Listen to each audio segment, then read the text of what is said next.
Hello ဒီနေ့ကတော့စိုက်မှာပေါ့နော်ပီယာကေးရထားတဲ့လက်ဆောင်လေးတွေကိုပြမှာဖြစ်ပါတယ်ရှင်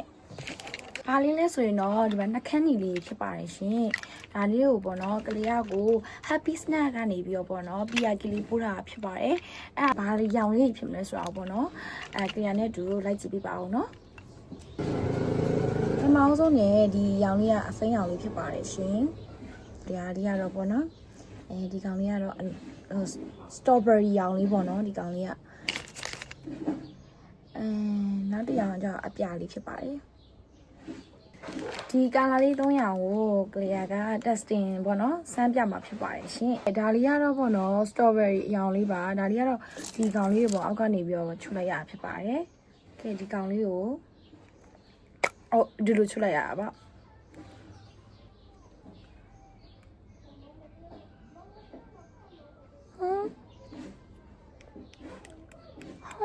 ကာလာလည်းမထွက်ပါလားဒီဟာကြီး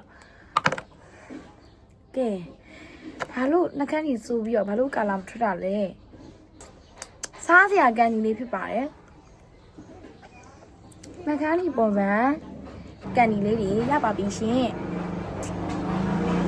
စတော်ဘယ်ရီရှိမယ်စပစ်ရှိမယ်ပြီးတော့ဒါတွေကတော့အပဲပါ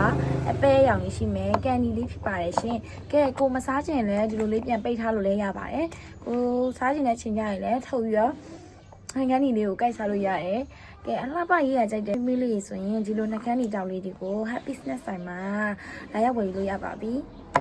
အားလုံးပဲကျေးဇူးတင်ပါတယ် bye bye